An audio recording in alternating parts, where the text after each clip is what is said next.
Hello everyone, good morning. তোমরা সবাই কেমন আছো? আশা করি তোমরা ভালো আছো। আমিও মোটামুটি ভালো আছি। তো ঠান্ডা ঠান্ডাতে দিনটা এগিয়ে গিয়ে চলে যাচ্ছে। আর যা ঠান্ডা পড়েছে, ভালোই ঠান্ডা পড়েছে। এই তোমাদেরকে আগেই বলি, আমি তো ঘুম থেকে ওঠার আগে ঠাকুর প্রণাম করি, তারপরে কৃষ্ণের যে মন্ত্র আছে উচ্চারণ করি, তারপরে নিচে নামি। তো সেই মতন আমিও কাজ শুরু করে দিলাম। তারপরে করে তো ফাঁকে এসে দেখছি হু হু করে কী ঠান্ডাতে কাঁপতে কাঁপতে চুলটা ঠিক করে নিলাম। কেন চুল ঠিক করলাম? কারণ রাতে শোবার সময় সবারই চুলটা না একটু অগোছালো হয়ে যায়। তো আমার যেহেতু কোঁচকানো চুল, আমার চুলটা একটু বেশি অগোছালো হয়ে যায়। তো তার মতন আমিও চুলটা একটু ঠিক করে নিলাম, মেরামত করে নিলাম, প্লাস্টার করে নিলাম। তারপর তো কী করব? তারপর তো একটু সোয়েটারটা গায়ে দিয়ে এবার নিচকে যাব। যেহেতু আমি এখন বাপের বাড়িতে আছি, সেহেতু ঘুম থেকে উঠতে আমি দেরি করি। আমি শ্বশুরবাড়িতে একটু তাড়াতাড়ি উঠি ঠিকই, কিন্তু বাপের বাড়ি আসলে আর উঠতে মন যায় না, তখন মা ঠেলে ঠেলে উঠে।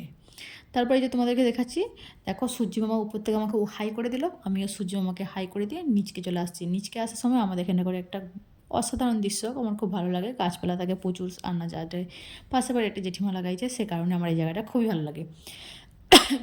নিচকে এসে তো তারপরে আমি গরম জল খেয়ে নিলাম। ব্রাশ করতে করতে মাকে ডাকছি, মা দেখছি গোল জেলাতে গায়ে দুচ্ছি। এসে আমিও তোমাদেরকে দেখেছিলাম, দেখো এটা আমাদের গাভী, সোনমনো গাভী। মা এখানে গায়ে দুচ্ছে। আর তারপরে ঘরে এনে দুধটা ঢালছে ডিপেতে, তারপরে এই দুধটা যাবে ডিয়ারিতে, ওখানে দিয়ে দেওয়া হবে।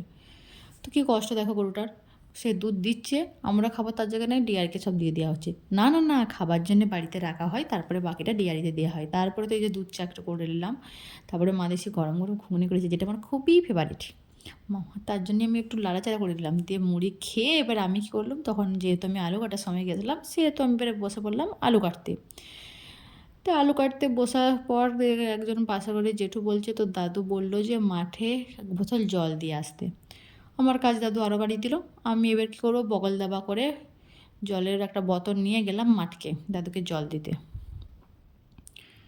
এই দিয়ে দেখো আমি আলু কাটছি, কিন্তু ওইদিকে মায়ের সাথে বকবক করতে লেগেছি। কী করব?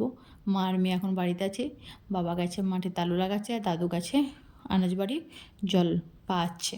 ছোটো ছোটো গাছ বেরোয়েছে, সেগুলো না পালে গাছগুলো বড় হবে কী করে বলো? তার জন্যে কী করব, আমি এবার বগল দাবা করে জল নিয়ে এবার মাঠকে বেরিয়ে পড়লাম দাদুকে জল দিতে যাব বলে। সেই সময় ঘটলো আরেকটি ঘটনা, শুনো শুনো। ঘটনাটি হলো, আমাদের বাছুরটা আবার ফাঁক দিয়ে পালিয়ে গেছে, তাকে খুঁজে পাওয়া যায়নি। আমি আর মা খানিকক্ষণ বাছুরটাকে খুঁজে তো একদম কী করবো, আমাদের মাথা খারাপ হয়ে গেল। তো তারপরে বাছুরটাকে খুঁজে পাওয়ার পর তাকে ভালো করে বাঁধলাম। বেঁধে আমি আর দুটি আলু কাটলাম, আর দুটি আলু কাটতে বসে পড়েছি। তোমরা দেখো গান শুনতে শুনতে আলু কাটছি, আর ওইদিকে মা বাটাবাটি করছে, রান্নার জোগাড় করছে। আর তখন আমার একটু ঠান্ডা লেগেছে, তাদের নাকটা একটু টানছি, কী করব। তারপরে যে তোমাদেরকে হাই বলে আমিও এবার তোমাদেরকে আলুর সাইজটা দেখাচ্ছি, কেমন আলুর সাইজ সেটা দেখালো। এবার খানিকক্ষণ আলু কাটার পর আমি দাদুকে খানিকক্ষণ বাদেই গেছিলাম মাঠকে, যেহেতু আমি ভেবেছিলাম দাদুকে যেহেতু মাঠে জল দিতে যাচ্ছি, আমি আসবো দেরি করে একবারে দাদুর সাথে। তার জন্য এবার দাদুকে বেরিয়ে পড়েছি মাঠে জল দিতে। এবার দাদুকে জল দিয়ে এবার আমিও তোমাদেরকে দেখিয়ে দিলাম, দেখো এই নালাটা দিয়ে জল আসছে, আর দাদু কেমনভাবে জল ছিঁচছে। আমাদের এখানে এইরকমভাবেই জমি পাওয়ানো হয়। কত কষ্ট করে এখানকার মানুষেরা চাষবাস করে, যাতে আনাজ না কিনে খেতে হয়, পয়সা একটু রোজ জমানো হয়। দাদু বলছে, কী করছিস তুই? আমি বলছি, কী করবো, ভিডিও করছি, দিয়ে তুমি দেখাবো লোককে, দেখো তুমি কত কষ্ট করছো, এত বয়স হয়ে গেছে।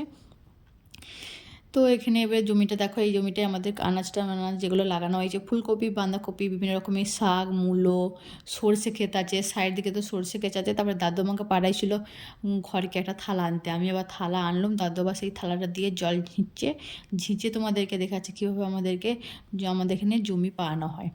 এদিকে তো জল তো যাচ্ছে, জল বা যে সব নিজের নিজের খোপে ঢুকে যাচ্ছে। তারপরে ওইদিকে দাদু জল ছিঁচছে, আর আমি এইদিকে কী করলাম, একটু ভিডিও করে নিলাম, একটু ছবি তুলে নিলাম। অনেক দিন বাদে মাঠে গেলে যেটুকুন হয়।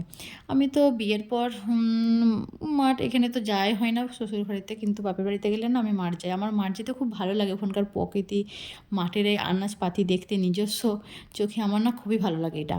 যেহেতু ছোটো থেকে দেখে অভ্যস্ত, যার জন্য আমি বাপের বাড়ি আসলেই মায়ের সাথে বা দাদুর সাথে মাঠ যাই, মানে দেখার জন্য মনে শান্তি একটা। এবার তো জল আনার পর দাদু ঝিঁটতে শুরু করে দিয়েছে, আমিও দাদুকে বললাম একটু দাও ঝিঁটি। দাদু বলছে, না তো ঠান্ডা লেগেছে, একদম ঝিঁটে চলবে না। তাহলে কী করবো, গুরুজনদের কথা মানতে হয়, তার জন্যে আমিও আর ঝিঁটিনি। আর আমার একটু ঠান্ডা লাগা লোকরা আছে। তার জন্য কী করব, আমি ওই যে বসে বসে একটু রোদ পোয়াচ্ছিলাম, একবারটি বসেছিলাম, চারদিকে জমিটা ঘুরে দেখছি। আর তোমাদেরকে দেখাচ্ছি, দেখো ওই যে দাদু জল ছিটছে, ওই রকমভাবে আমাদের জল ছিটে দিয়ে জমিটা পাচ্ছে। ছোটো একটা জায়গাতে সর্ষে গাছ লাগানো হয়েছে সর্ষে খাওয়ার জন্যে। তো বাকিটা জমিটা তোমার আনাজ লাগানো হয়েছে, তোমাদেরকে দেখালাম। তারপরে আমি আর দাদু মাঠকে টাটা গুড বাই বলে ঘর চলে গেলাম, যেহেতু অনেকটা দেরি হয়ে গেছিলো, যে এবার চান টান করে খেতে হবে, বয়স্ক মানুষ, আমি পাহারা দিয়ে নিয়ে যাচ্ছি।